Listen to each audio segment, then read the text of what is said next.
প্ৰেমে লৈ চিত্ত অতি ৰোমান শৰীৰ তেওঁ মানে চিত্তটো প্ৰেমেৰে উপচি আছে ঈশ্বৰৰ কথা ক'ব ঈশ্বৰক লৈ ঈশ্বৰৰ ভাৱ ভংগীৰে তেওঁ প্ৰেমত দ্ৰৱীভূত হৈ আছে এনেকুৱা প্ৰেমত মজি আছে আৰু সেইজন নাৰদ কি কৰিছিলে সেইজন নাৰদে ধ্ৰুৱক তেওঁ জ্ঞান দি কি কৰিছিলে ধ্ৰুৱক তেওঁ মুখ্য প্ৰাপ্তি কৰাই দিব পাৰিছিল প্ৰহ্লাদক তেওঁ কি কৰিছে প্ৰহ্লাদক মাতৃৰ গৰ্ভতে তেওঁ মানে বৈষ্ণৱ বনাই দিছে এই হ'ল নাৰদৰ নিচিনা শ্ৰেষ্ঠ গুৰু নাই গতিকে সেইজন দেৱৰ্ষী নাৰদে এটা এটা প্ৰশ্ন আহিব পাৰে নাৰদে যে তেওঁ পাৰিষদ হ'ল নাৰদে কিয় আকৌ হৰিনাম লৈ ফুৰে আমি কিয় লৈ আছো আমি আনন্দ পাবৰ কাৰণে লৈ আছো আৰু নাৰদ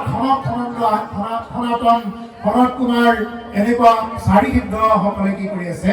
তেওঁলোকে আনন্দতে নাম লৈ আছে আৰু আমি আনন্দ পাবৰ কাৰণে নাম লৈ আছো এই হ'ল তেওঁলোক আৰু আমাৰ মাজৰ এটা পাৰ্থক্য তেওঁলোকে আনন্দতে নাম লৈ আছে ৰাম নাম নাৰায়ণ নাম কৃষ্ণ নাম তেওঁলোকে যিমানেই লৈছে সিমানে তেওঁলোকৰ মনৰ পৰা এইটো ভাৱ গুচি যোৱা নাই কেৱল আনন্দ লাগিছে তুলন্ত যন্ত্ৰত মহা হৰিৰ চৰিত্ৰ নাৰদক দেখি ব্যাস ঋষি হচকি আৰু যন্ত্ৰত কি কৰিছে হৰিৰ চৰিত্ৰ তুলিছে হৰিৰ গান গাইছে নাৰদক দেখি ব্যাস ঋষি হচকি আৰু নাৰদক দেখাৰ লগে লগে ব্যাস মুনিয়ে হচকি হৈ গৈছে উঠি গৈছে এতিয়া কথাখিনি কব হাতে বেঠে উঠিলা ৰিয়া কীৰ্তাঞ্জলি পৰম গৌৰৱে ঋষি কৰিয়া সাদুৰি দিলন্তয়া খনয়ানি বকিবাৰ তৰে পাৰ্দগে গন্ধে ৰূপে পুজিলা সাদৰে হেৰাম প্ৰণিপাতে পুচিলাকো খলয়াগ মন নাৰদে পুচিলা পাছে ব্যাসত বচন এতিয়া কি কৰিছে নাৰদক দেখি ব্যাস ঋষি হচকি নাৰদক দেখাৰ লগে লগে ব্যাস মুনি একদম হচকি হৈ উঠিছে কোন আহিছে নাৰদ মুনি আহিছে ব্যাস মুনি কি ইমান জানে তথাপিও তেওঁ কি কৰিছে নাৰদ অহাৰ লগে লগে তেওঁ কি কৰিছে আপ্যায়ন কৰিছে সেৱা কৰিছে শুশ্ৰূষা কৰিছে তেওঁ সমস্ত জানে জনাৰ পিছতো তেনেকুৱাকে কি কৰিছে নাৰদক সেৱা কৰিছে এই হ'ল এজন গুৰুৱে আন এজন গুৰুৰ প্ৰতি দেখুওৱা নিষ্ঠা শ্ৰদ্ধা এজন গুৰুৱে যদি আন এজন গুৰু আহিছে যদি শ্ৰদ্ধাই নকৰে এজন ভকতে আন এজন ভকত আহিছে যদি কোনো শ্ৰদ্ধা নকৰে ৰাম বুলিও নকয় কৃষ্ণও নকয় তেতিয়াহ'লে তেওঁৰ এইটো ভক্তি নাথাকিব আজি ব্যাস মুনিয়ে কি কৰিছে নাৰদক দেখাৰ লগে লগে কীৰ্তাঞ্জলি কৰিছে পৰম গৌৰৱে ঋষি কৰিয়া বুলি পৰম গৌৰৱেৰে কি কৰিছে ঋষিয়ে সেৱা জনাইছে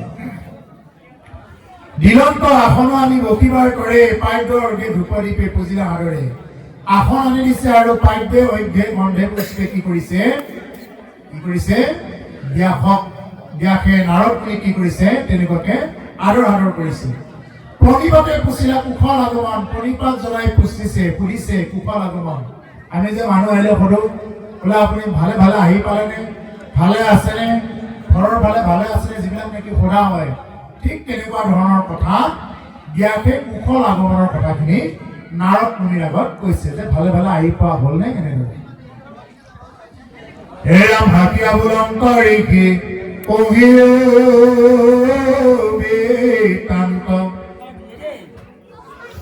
কিবা হেতু নাহি কেতু মাৰচিত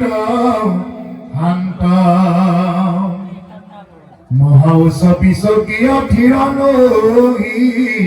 চিত মহন্তৰ মহইটো কিনো বিপৰীত হাকিয়া বুলন্ত ঋষি কহিব বৃত্তান্ত হাঁহি কৈছে নাৰদ মুনিয়ে কৈছে যে কিনো বৃত্তান্ত কোৱা যে মহা উচ্চ পিছকীয় থিৰনহি মন থিৰনহি চিত্ত তোমাৰ চিত্তটো কিয় মই আজি স্থিৰ দেখা নাই ইমান উস্পিচ কিয় এজন গুৰুৱে এইটো দেখা পালে গম পায় যে তেওঁ কিমান কি ধৰণৰ টেনচনত ভুগি আছে মানে এজন গুৰুৱে যেনেকে ডাক্তৰে এজন বেমাৰী দেখা পালে বুজি পায় যে এওঁৰ বেমাৰটো কি হৈ গৈছে এইটো দেখা পালে বুজি পায় এজন গুৰুৱে দেখা পালে বুজি পায় কোনে ভাগৱত শুনিছে কোনে শুনা নাই প্ৰকৃত গুৰুসকলে এইটো দেখা পালে বুজি পায়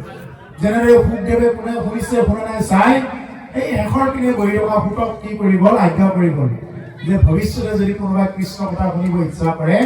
সুত তুমি শুনাবা তোমাক মই আজ্ঞা কৰিম গতিকে এজন গুৰুৱে দেখা পায় বুজি পায় আৰু আজি মানে ব্যাস মুনিক দেখা পায় নাৰদ মুনিয়ে মানে এইটো অনুমান কৰিছে এওঁৰ আজি চিত্তটো শান্ত হোৱা নাই মহা উচ্চ পিছতীয় থিৰনুহি চিত্ত মহন্তৰ মোহ এইটো কিনো বিপৰীত যে মহন্তৰ যে এনেকুৱা মোহ হৈ আছে এইটো আজি কি মই বিপৰীত দেখা পাইছো যে মহন্তৰ কি ইমান মোহ হ'ব লগা হ'ল মহন্ত মানে মহানন্তৰৰ লোকৰ এইটো তোমাৰ কিয় হৃদয়খন তুমি খোলা হাই মাৰিব পৰা নাই এইটো প্ৰভুসকল যিয়ে নেকি নকৰিবলগীয়াবিলাক কৰিব ব্যাসেও কিছুমান নকৰিবলগীয়া বস্তু প্ৰকাশ কৰিব যাৰ কাৰণে আজি তেওঁৰ সেইটো মানে হ'ল গতিকে যদি কোনোবাই নকৰিবলগীয়া বস্তু যদি প্ৰকাশ কৰে তেতিয়াহ'লে তেওঁ সেই ফলটোকে ভোগ কৰিব গতিকে আজি ব্যাসেও কিছুমান নিদিবলগীয়া বস্তু নিদিবলগীয়া কথা কিছুমান শাস্ত্ৰ আকাৰে বাণী আকাৰে দি থৈ গ'ল যাৰ কাৰণে ব্যাসৰ শেষৰ সময়খিনিত এই চিন্তাধাৰাই তেওঁক আগুৰি ধৰিলে আৰু নাৰদে এইটো দেখাৰ লগে লগে বুজি পাইছে যে এওঁৰ নিশ্চয় এইটোৱে হৈছে যে মই ভবাটো হৈছে নিশ্চয় এওঁৰ কিবা এটা হৈ আছে এতিয়া ক'ব চাৰিও বেদৰ কৰিলা ভেদ যাৰ যেনে জাতি ধৰ্ম দিলা পৰিছেদ কৰিলা ভাৰত পুৰাণয় দশ জগতত ব্যাপিলে তোমাৰ যশ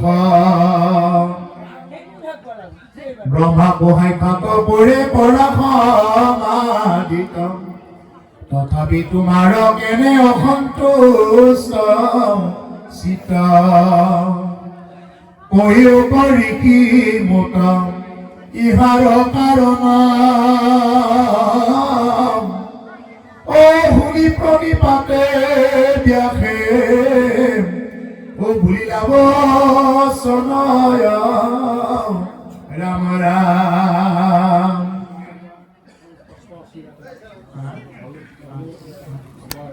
কয়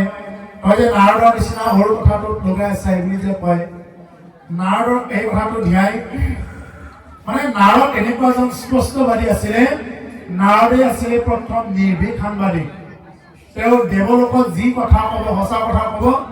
আৰু সেই কথাটো তেওঁ মানে যদি অসুৰৰ লগত ক'ব লাগে আলোচনা কৰিব লাগে ৰাক্ষসকুলত আহিও সেই কথাটোকেই ক'ব সেইকাৰণে দেৱৰ্ষি নাৰদে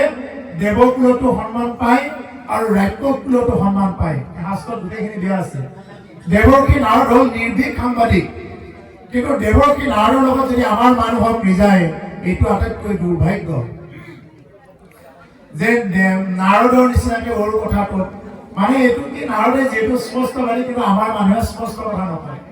আপোনাৰ পৰা চাহ খাবৰ কাৰণে কেইটামান কথা ক'ব আপোনাৰ কথাটো আকৌ আপোনাক ভাল লগাই আপোনাক কিবা ক'ব সেই কথাটোকে আকৌ এওঁৰ ওচৰত যাই বিক্ৰী কৰিব এওঁৰ পৰা কিবা এটা খাব তেওঁৰ দুখৰ কথা কৈছে আকৌ ক'ৰবাত বিক্ৰী কৰিব মোৰ এইখিনিতে মনত পৰিছে কিছুমানে এই একেখিনি কথাকে কি বুলি কয় ৰাম চৰ দিছে ৰাম ঠগন দিছে কি ৰামে চৰ দিছে কাৰোবাক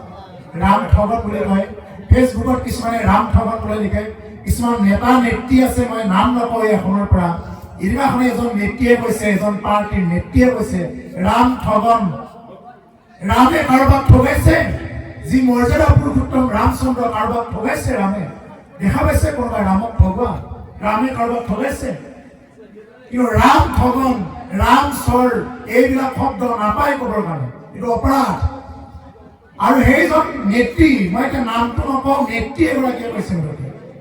বুজিয়ে পাব এগৰাকী তিৰোতা নেত্ৰী তেওঁ চুলিকেইডাল চুটি তেওঁ কৈছে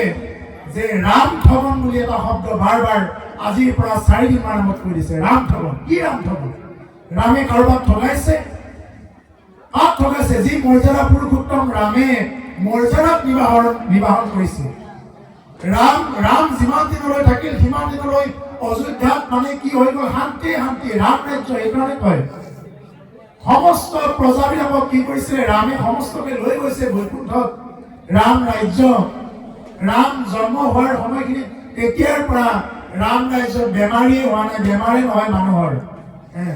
এনেকে যেনেকে এনেকে এটাও এক্সিডেণ্ট হোৱা নাই এক্সিডেণ্টে নহয় তাতে সেই জাগাত এই হ'ল ৰাম ৰাজ্য আৰু সেই ৰামক কি কৰে ৰাম ঠগন এনেকুৱা ধৰণৰ বিভিন্ন প্ৰকাৰৰ কথাবিলাক কয় এইবিলাক কথা ক'ব আচলতে নাপায় বিভিন্ন প্ৰকাৰে সামাজিক মাধ্যমত লিখি থাকে কমেণ্ট কৰে বোলে ৰাম ঠগন দিলে ৰামে কাকো ঠগোৱা নাই ৰাম এজন ঈশ্বৰ পুৰুষোত্তম গতিকে ৰামে কি ৰাম হ'ল মৰ্যাদা নিৰ্বাহন কৰিব জানে এই ৰামৰ কথা ওলাওঁতে বহুতে ভাবিব পাৰে বোলে ৰামে বনবাসত যে গ'ল আটাইতকৈ আমি গাই দিওঁ কাক কৈকেৰীক গাই দিওঁ কৈকেৰীয়ে কি কৰিলে সেই মাতৃ হৈ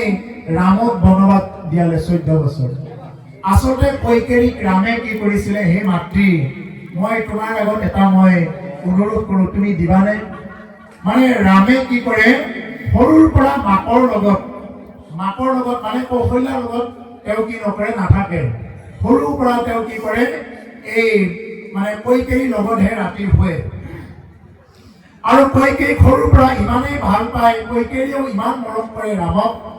সেইকাৰণে কৈকেৰীৰ ওচৰত কৈকেৰীয়ে যিটো দশৰথৰ পৰা দুটা বৰ পায় আগতে কিবা কাৰণত বৰ পায় দুটা আৰু সেইকাৰণে ৰামে এই সুবিধাটো বুজি কৈছে বোলে হে মাতৃ মই তোমাক এটা কথা কওঁ মোক কি লাগে মোক তুমি কিবা এটা বস্তু লাগে মই আজি তোমাৰ পৰা খুজিম কিবা এটা বস্তু কৈকেৰীয়ে কৈছে বাছা ৰাম তুমি মোৰ পৰা কি খুজিবা তুমি যদি মোৰ প্ৰাণটো খোজা মই তোমাক মোৰ প্ৰাণটো দিবৰ কাৰণে ৰাজি হৈ আছো কোৱা তোমাক কি বৰ লাগে কোৱা তেতিয়া কৈছে কিন্তু আই এটা কথা তুমি যি বৰ দিবা মোক ভৱিষ্যত কোনো মানুহে কৈকেয়ী নামেই নাৰাখিব তুমি ইমানেই বেয়া হৈ যাবা এই নামটো ইমানেই বেয়া হৈ যাব কৈকেয়ী নামৰ কোনো মানুহৰ নামেই নাৰাখিব ভৱিষ্যত হ'ব ৰাম তোমাৰ কাৰণে মই এয়া কৰিব ৰাজি আছো কি লাগে কোৱা তোমাক বোলে হে মাতৃ তুমি যদি মোক প্ৰতিজ্ঞা কৰিছা তেতিয়াহ'লে মোক দুটা বৰ দিয়া প্ৰথম বৰত হ'ল ভৰতক কি কৰা তুমি ৰজা হিচাপে ঘোষণা কৰাই দিয়া মোৰ পুত্ৰ ভৰতক ৰাজ্যভাৰ দিব লাগে 2 নম্বৰ বৰ লাগে কি যে ৰামে 14 বছৰ বনবাস যাব লাগে মানে কৈকেয়ীয়েতো মাথা ঘূৰাই গৈছে একদম কি হ'ব এতিয়া কি হ'ব তেওঁতো ইতিমধ্যে তেওঁ কথা দি থৈ দিছে যে তেওঁ এই বৰ দুটা কি কৰিব প্ৰভু ৰামক দিব যিটো তেওঁ ৰামৰ কাৰণে প্ৰাণ দিব পাৰে সেইকাৰণে কৈছে যোৱা ৰাম সেই হ'ব তুমি বিচৰাটো হ'ব কাৰণ কিয় কৈকেয়ীও জানে যদি ৰামে যদি বনবাসত নগ'লেহেঁতেন তেতিয়াহ'লে ৰামক আমি এজন অযোধ্যাৰ ৰজা বুলিয়ে জানিলোহেঁতেন দশৰথৰ পুত্ৰ এজন ৰজা বুলি জানিলোহেঁতেন ভাল ৰজা এজন বুলি জানিলোহেঁতেন কিন্তু ৰাম ভগৱান বুলি স্পষ্ট নহ'লহেঁতেন এই ৰামে কৈছে বোলে হে মাতৃ মোৰ কাৰণে বনবাসত যে কিমান ৰৈ আছে এই অহিলাই মুক্তি পাব লাগিব কেৱতে মোক পাৰ কৰাই দিব লাগিব এইবিলাক কাহিনী বনি যাব লাগিব যি চবৰী মাতা যি জোঠা ফল খুৱাইছে ভক্তি চবৰী মাতাই কিমান জোঠা ফল খুৱাইছে ৰামে খাইছে গতিকে এইবিলাক যে হ'ব এইবিলাকৰ পৰাহে আমি মৰ্যাদা পুৰুষোত্তম ৰামচন্দ্ৰ বুলি জানো নহ'লে ৰামক মৰ্যাদা পুৰুষোত্তম বুলি নাজানিলোহেঁতেন সেইকাৰণে ৰামক কেতিয়াও সেনেকুৱাকে ব্যৱহাৰ কৰিব নালাগে ৰাম ঠগন এইবিলাক কথাৰ পৰা বিৰত থাকিব লাগে ৰামে যেতিয়া বনবাসত তেনেকুৱাকে গৈছে কিমান জীৱক যে পৰিত্ৰাণ কৰি দিছে যে কেৱতে কি কৰিছে যেতিয়া বনবাসত গৈছে কেৱতৰ লগত এখন মানে নাও চলাই কেৱতে তেওঁ গম পাইছে যে এইটো ঘাটেৰে ৰাম আহিব ৰাম লক্ষ্মণ সীতা আহিব তেতিয়া কেৱতে কি কৈছে প্ৰভু ৰামক কৈছে প্ৰভু এটা কথা ৰ'ব মই আপোনাৰ এটা কথা গম পাইছো মোৰ নাৱত কিন্তু মই যেনেকে এনেকে উঠিব নিদিম কেৱতে কৈছে বোলে কি কৰিব লাগিব নাৱত উঠিব লাগিলে যিহেতু আমি নদীখন পাৰ হ'ব লাগিব তেতিয়াহে আমি যাব পাৰিম 14 বছৰৰ কাৰণে বনবাসত যাম তেতিয়া কৈছে বোলে তুমি বোলে শিলত খোজ দিলেও বোলে মানুহ হৈ যায় মই এই নাওখন কিবাকে কষ্ট কৰি বনাই লৈছো ইয়াৰ পৰা দুটা এটা মুদ্ৰা পাই এনেকুৱাকে মোৰ ঘৰখন চলাই আছো অতি দৰিদ্ৰ ঘৰ গতিকে তুমি ভৰিখন দিয়াৰ লগে লগে যদি মোৰ নাওখন যদি মনুষ্যলৈ ৰূপান্তৰিত হৈ যায় মই কেনেকে পোহপাল দিম গতিকে হে প্ৰভু কি কৰা যে তোমাৰ আগতে মই এটা পৰীক্ষা চাম ৰামেও বুজি পাইছে যে কেৱতে ভৰিখন মানে চুই চাব বিচাৰিছে আৰু ৰামে ক'লে হ'ব বাৰু চুই চাই উঠি কেৱতে আশা এৰা নাই লক্ষ্মণে একদম খঙে উঠি আছে লক্ষ্মণ যিহেতু শ্ৰেষ্ঠৰ অৱতাৰ লক্ষ্মণে কৈছে হৈছে এতিয়া তুমি চুই চালা এতিয়া আমি নাৱত উঠো নাই নহ'ব মই ভৰিখন ধুৱাই চাম এই পানীখিনি জানো এওঁ মানে নাপায় যেনেকে সেনেকে এওঁৰ পানীখিনি মই মানে চাব লাগিব এওঁ ভৰি ধুৱাম লক্ষ্মণো তেতিয়া মানে বিপদীত পৰি গ'ল কি কৰিব এতিয়া নাওখনো লৈ যাব নোৱাৰে খং তেতিয়া কি কৰিলে আকৌ মানে তেওঁৰ একদম ঘৰৰ পৰিয়াল তেওঁৰ ঘৈণীয়েক মানে সন্তান গোটেইবিলাকক আনি চৰণ ধুৱাই এইবিলাক একদম শিৰত লৈছে শিৰত লৈ লাহেকে ৰামক উঠিব দিছে উঠি ধুনীয়াকে নাও পাৰ কৰাই দিছে নাও পাৰ কৰাৰ পিছত যেতিয়া নাও পাৰ কৰাৰ পিছত মানে এটা নাওৰ কিবা এটা দক্ষিণা দিব লাগে নহয় নাওখন পাৰ কৰিলে কিবা এটা মুদ্ৰা দিব লাগিব বিনিময় এতিয়া ৰামৰ হাতত বিনিময় একোৱেই নাই তেওঁ বনবাসত গৈছে সুধা জিৰো কিন্তু আই সীতাৰ হাতত এটা আঙুঠি আছিলে আই সীতাই তেতিয়া ৰামে নোখোজাকৈয়ে এই আঙুঠিটো খুলি দিছে এই আঙুঠিটো কিমান মূল্যৰ হ'ব লাগিব আমাৰতো এটা আঙুঠি এতিয়া আমাৰ সাধাৰণ মানুহে পিন্ধা আঙুঠিটো কেনেকুৱা মূল্য তেওঁ পিন্ধা আঙুঠিটো আৰু মূল্যৰ সেই আঙুঠিটো লাহেকে খুলি কি কৰিছে ৰামৰ হাতত দিছে আৰু ৰামে কি কৰিছে সেই আঙুঠিটো নি মানে কেৱটক মানে দিব বিচাৰিছে কেৱতে এতিয়া কৈছে বোলে প্ৰভু একে কামৰ বিনিময় নাই একে কামৰ বিনিময় নাই লক্ষ্মণতো একদম চিধা খং উঠি গ'ল আৰে একে কাম কেনেকে একে কাম হয় মোৰ দাদা এতিয়া বনবাসত আহিছে কাৰণেহে নহ'লেতো তেওঁ অযোধ্যাৰ এতিয়া ৰজা হ'লহেঁতেন তেওঁ অযোধ্যাৰ বৰ্তমানো তেওঁ ৰাজকুমাৰ গতিকে তেওঁ কাৰণে বনবাসত আহিছে একে কেনেকে হ'ব এই বুলি লক্ষ্মণে কি কৰিছে তেওঁক মানে ধৰিছে এই কথাটো কেনেকে একে হ'ব তেতিয়া মানে কেৱতে তেতিয়া কৈছে বোলে হে প্ৰভু এই যেনেদৰে এই চুলি কটা নাপিতবিলাকে কি কৰে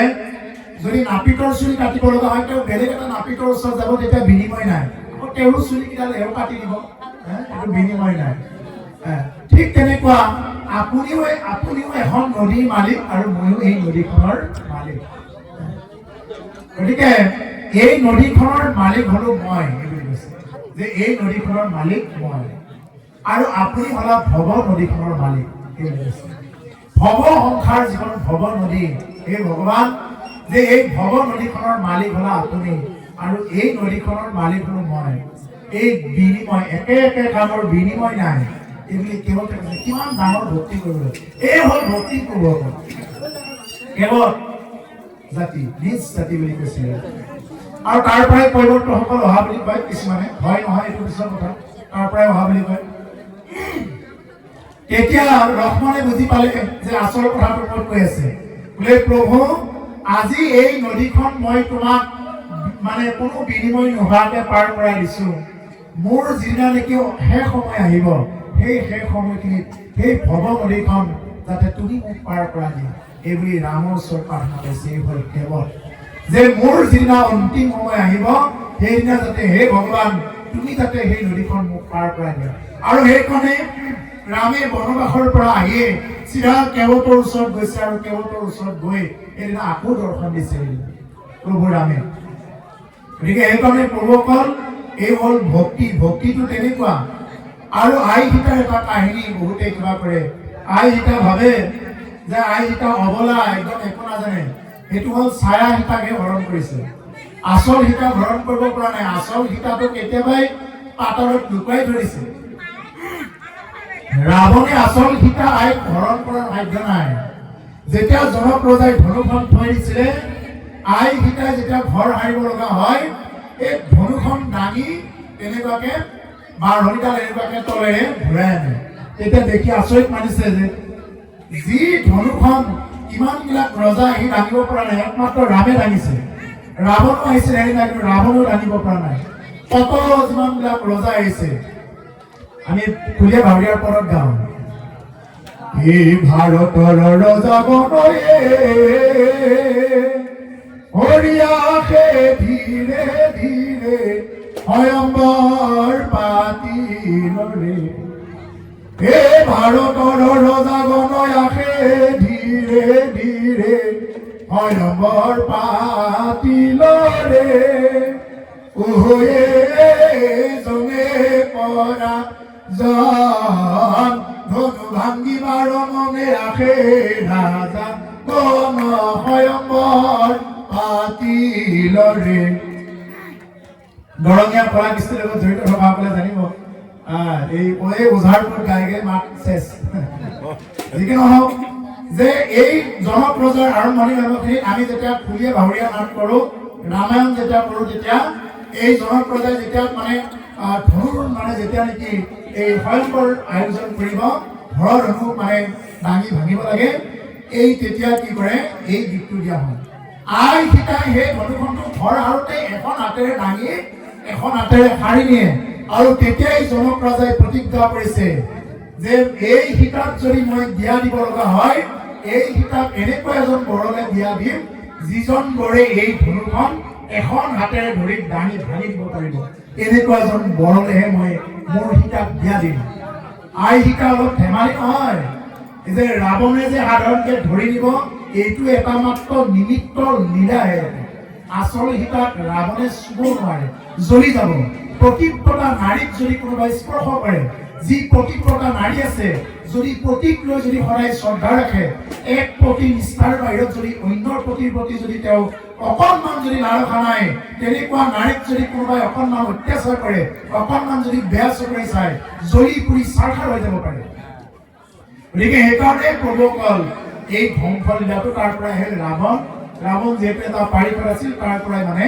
তেনেকুৱাকে মানে অভিযুক্ত হৈছিলে আৰু এই অভিযুক্তৰ পৰা আহি এইখিনি কথা কৈছিল যি কি নহওক মই এই ৰামৰ কথাটোৰ পৰা এই কাহিনীখিনি ক'লো যে আমি কি কৰিব নালাগে ৰাম নামৰ বাক্য কিবা কিবি এইবিলাক আমি ৰাম ঠগন ৰাম হাৰণ বা ৰাম স্বৰ এইবিলাক শব্দ আমি কেতিয়াও ব্যৱহাৰ কৰিব নালাগে এইখিনিৰ পৰাই আমি ইমানখিনিলৈ আগবাঢ়িলো কৃষ্ণ দেৰি হৈছে যদি চেক নকৰিলেও এৰিব পৰা যাব আৰু যদি দেৰি হোৱা বুলি কয় এইটো আপোনালোকৰ কথা আৰু আমাৰ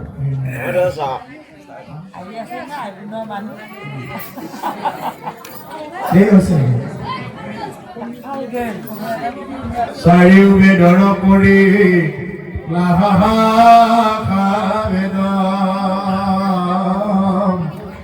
ও যাৰ যেনে জাতি ধৰ্ম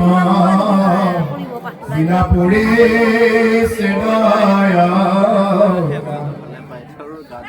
পৰিলা ভাৰত পুৰাণ অষ্টাদশ ও জগততে ব্যাপিলে তোমাৰ মহাজ ব্ৰহ্ম সহায় খাত কৰি পৰা সমাধিত তথাপি তোমাৰ কেনে অসন্তুষ্ট চিত্ত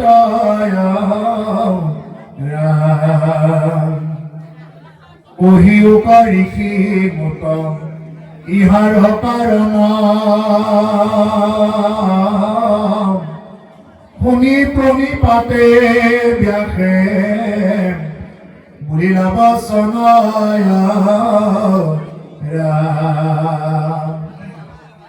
তুমিতো চাৰিখন বেদৰ গোটেইবিলাক শাখাবিলাক ভেদ কৰিলা প্ৰভুসকল বেদ আচলতে ভগৱন্ত পুৰুষৰ নিজৰ পৰা সৃষ্টি বেদ ব্যাসদেৱ এই বেদ মানে সৃষ্টি কৰা নাই বেদৰ সৃষ্টিকৰ ভগৱান নিজেই আৰু সেইকাৰণে বেদেই মূল ভগৱানে নিজে বেদ সৃষ্টি কৰিছে মাত্ৰ ব্যাসদেৱে লিখিত এটা মানে ৰূপে দিছে বেদত কিন্তু বেদৰ মূল সৃষ্টিকাৰক হ'ল ভগৱান নিজে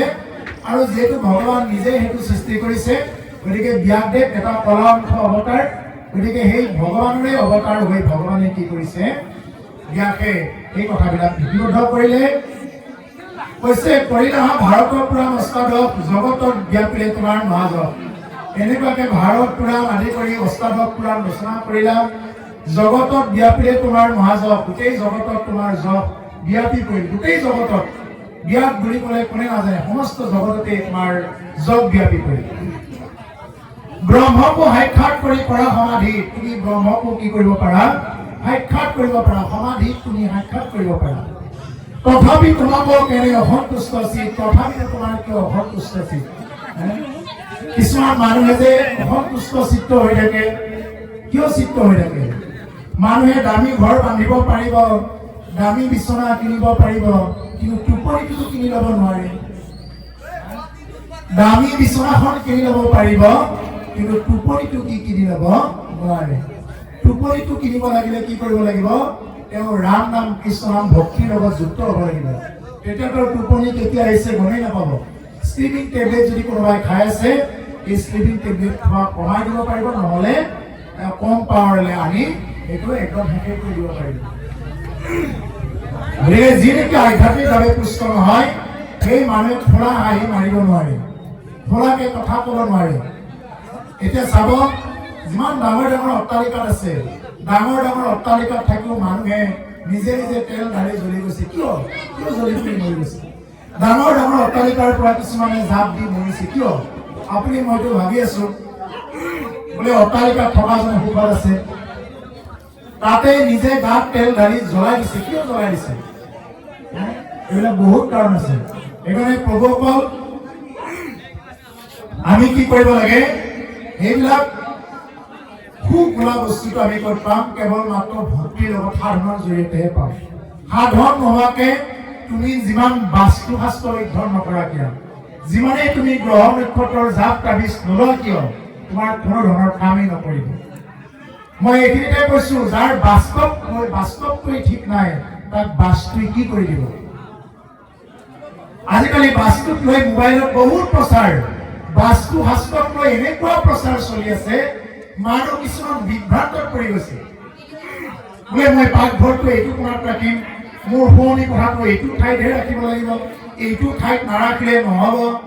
মই এইখন ফটো এইপিনেহে লগাম, এইপিনে নলগালে নহ'ব।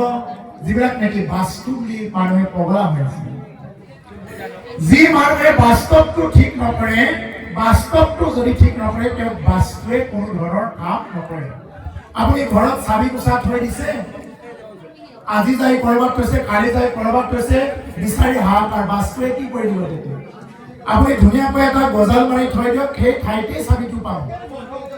তেতিয়াহ'লে বাস্তুটো ঠিকে থাকিব। আপুনি কলগেট, ব্ৰাছ আদি কৰি, চাবোন আদি কৰি যত যি বস্তু যাতে হাত দিলেই পায়, এইটো যদি ঠিকমতে কৰা যায়, তেতিয়াহ'লে এই কোনো ধৰণৰ বাস্তুৱে একো কৰিব নোৱাৰে। গতিকে বাস্তৱতাটো যদি ঠিক নকৰি, যদি বাস্তুৰ পিনে কোনোবাই যদি ঘৰটো উত্তৰ দক্ষিণকে বনাই, পূবা পশ্চিমাকে বনাই, যদি কোনোবাই এনেকুৱাকে যদি সুখী হ'ম বুলি ভাবে, এইটো মূৰ্খৰ স্বৰ্গত বাস কৰি আছে। এইবিলাক কোনো কাম নাই। এটাই জানিব, কেৱল ৰাম নাম কৃষ্ণ নাম, ৰাম নাম কৃষ্ণ নাম ল'লে কোনো ধৰণৰ আঙুঠি গহৰ কিবা কিবি এইবিলাক কৰাৰ দৰকাৰী নাই। ভকতে কি কৰিব পাৰে? ভকতে মাত্ৰ বিঘিনি মূৰত ভৰি থৈ ভৰি গুণে নাচিব পাৰে, কিন্তু অভকতে কিন্তু এইটো কৰিব নোৱাৰে। এজন ভকতৰ বাবে কিন্তু এইটো সম্ভৱ। ও যিটো জনে শুদ্ধ ভাৱে হৰিত হৰণ লয়া, হৰি কহু হৃদ বুলি আছে,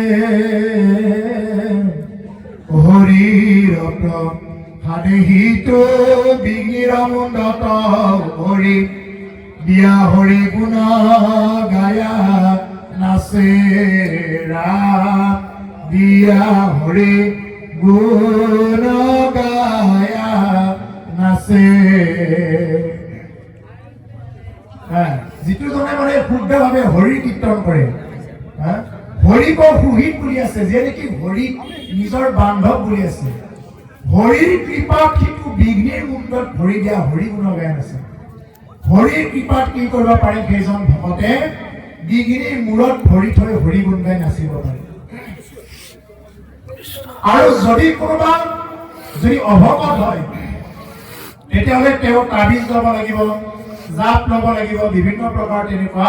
কৰিব লাগিব। কিন্তু যদি তেওঁ অভকত হয় তেতিয়াহ'লে তেওঁ কিন্তু এইখিনি নিয়ম পালন কৰিব লাগিব তেওঁৰ হাতত জাপ তাবিজ বিভিন্ন প্ৰকাৰৰ এনেকুৱা থাকিব লাগিব আৰু যদি নাথাকে তেওঁ ক্ৰিয়া কৰিব কিন্তু এজন ভকতৰ কাৰণে এইটো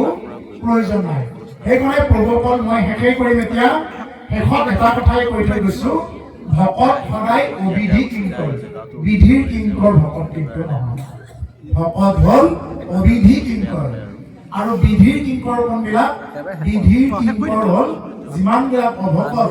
মানে কি ঈশ্বৰৰ ওচৰত যিহেতু দাগ বুলি স্বীকাৰ কৰি লোৱা নাই তেওঁলোকৰ কাৰণে বিধি ব্যৱস্থাৰে চলিবই লাগিব এইটো ঠিক নচলিলে নহ'ব কিন্তু যদি ভকত হয় তেতিয়াহ'লে তেওঁ কোনো ধৰণৰ বিধি ব্যৱস্থা দ্বাৰা চলিব নোৱাৰে নালাগে দৰকাৰেই নাই সেইকাৰণে কি ডিগ্ৰীৰ মূৰত ভৰি থৈ হৰি গুণ গায়া আছে মানে সমস্ত শনি ৰাহু কেতু আদিৰ ওপৰতো ভৰি থৈ নাচিব বান্দৰৰ ভক্তি এটা আছে মেকুৰীৰ ভক্তি ভকতে ভক্তি কৰিব লাগে মেকুৰীৰ ভক্তি অৰ্থাৎ মেকুৰী কেনেবাকে মেকুৰী পোৱালি জন্ম পালে চাব মানে পোৱালিকেইটাক মাকে নিজে কামুৰি লৈ যাব এনেকুৱা চোকা দাঁতেৰে কামুৰে স্কিনত অকণ মানুহ কি নবহে আঁচ নবহে এই হ'ল মাৰ্জাৰী ভক্তি বা মেকুৰী ভক্তি এইটো ভকতে কৰে ভগৱানৰ ইচ্ছা থাকে ভগৱান তুমি যি কৰা সেই হ'ব এই হ'ল মেকুৰী ভক্তি আৰু এটা আছে বান্দৰৰ ভক্তি এইটো বান্দৰৰ ভক্তিটো কেনেকুৱা বান্দৰৰ পোৱালিবিলাকে মাকৰ পিঠিত ধৰি উঠে মাকৰ পিঠিত ধৰি থাকে আৰু যদি কেনেবাকৈ হাতৰ পৰা এৰি যায় সেই পোৱালিটো তলত পৰি মৰিও থাকে এই হ'ল অভকত ভক্তি অৰ্থাৎ কি